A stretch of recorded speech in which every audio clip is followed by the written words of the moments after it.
शिव पार्वती विवाह की कथा। जब सती के खुद को योगाग्नि में भस्म कर लेने का समाचार शिवजी के पास पहुंचा, तब शिवजी ने वीरभद्र को भेजा। उन्होंने वहां जाकर यज्ञ विध्वंस कर डाला और सब देवताओं को यथोचित फल दिया। सती ने मरते समय शिव से यह वर मांगा कि हर जन्म में आप ही मेरे पति हों। इसी कारण उन्होंने हिमाचल के घर जाकर पार्वती का जन्म लिया। जब से पार्वती हिमाचल के घर में जन्म, तब से उनके घर में सुख और संपत्तियां छा गई। पार्वती जी के आने से पर्वत शोभायमान हो गया। जब नारद जी ने ये सब समाचार सुने तो वे हिमाचल पहुंचे। वहां पहुंचकर वे हिमाचल से मिले और हंसकर बोले, तुम्हारी कन्या गुणों की खान है। ये स्वभाव से ही सुंदर, सुशील और शांत है। ये कन्या सुलक्षणों से संपन्न है। यह अपने पति को प्यारी होगी। अब इसमें जो 2-4 अवगुण है वे भी सुन लो। गुणहीन, मानहीन, माता पिता विहीन, उदासीन, लापरवाह। इसका पति नंगा, योगी, जटाधारी और सांपों को गले में धारण करने वाला होगा। ये बात सुनकर पार्वती के माता पिता चिंतित हो गए।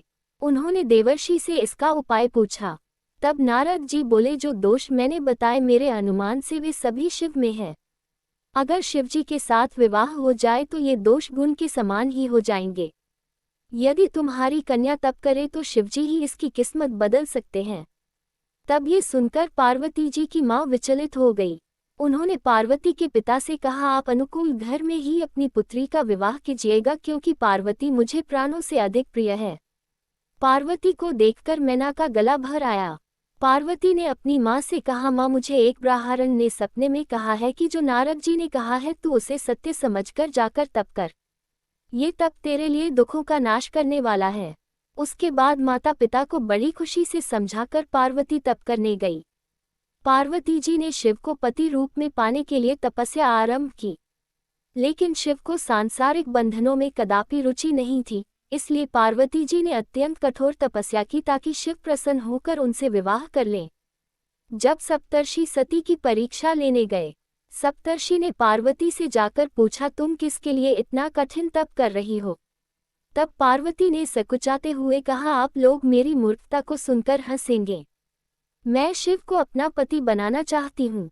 पार्वती की बात सुनकर सभी ऋषि हंसने लगे और बोले कि तुमने उस नारद का उपदेश सुनकर शिव को अपना पति माना है, जो सब कुछ चौपट कर देता है।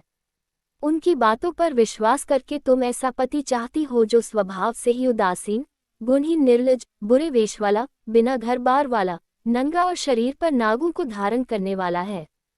ऐसे वर के मिलने से कहो तुम्हें क्या सुख मिलेगा। अब हमारा कहा मानो, हमने तुम्हारे लिए बहुत अच्छा वर चुना है। हमने तुम्हारे लिए जो वर चुना है वह लक्ष्मी का स्वामी और वैकुंठपुरी का रहने वाला है। तब पार्वती उनकी बात सुनकर बोली, कहा है कि मेरा हक भी पर्वत के ही समान मजबूत है। मैं अपना ये जन्म शिव के लिए हार चुकी हूँ। मेरी तो करोड़ जन्मों तक यही जिद रहेगी। पार्वती की यह बात सुनकर सभी ऋषि बोले, आप माया हैं और शिव भगवान हैं। आप दोनों समस्त जगत के माता पिता हैं। ये कहकर सप्तर्षि पार्वती को प्रणाम करके वहां से चले गए। पार्वती जी की दृढ़ निष्ठा ने जीत लिया शिवजी का मन। वर्षों तपस्या करने के बाद एक दिन पार्वती जी के पास एक ब्रह्मचारी आया। वह ब्रह्मचारी तपस्विनी पार्वती का आग्रह स्वीकार करने से पूर्व बोल उठा, तुम्हारे जैसी सुकुमारी क्या तपस्या के योग्य है? मैंने दीर्घकाल तक तप किया है। चाहो तो मेरा आधा या पूरा तप ले लो, किंतु तुम इतनी कठिन तपस्या मत करो। तुम चाहो तो त्रिभुवन के स्वामी भगवान विष्णु भी। किंतु पार्वती ने ऐसा उपेक्षा का भाव दिखाया कि ब्रह्मचारी 2 क्षण को रुक गया। फिर बोला, योग्य वर में 3 गुण देखे जाते हैं, सौंदर्य, कुलीनता और संपत्ति।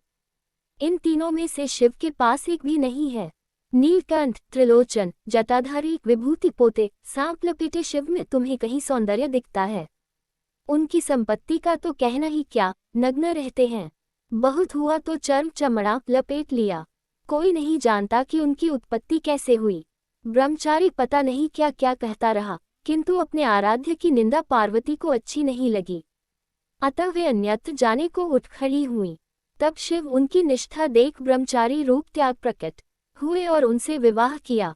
जहाँ दृढ़ लगन, कष्ट सहने का साहस और अटूट आत्मविश्वास हो, वहाँ लक्ष्य की प्राप्ति अवश्य होती है।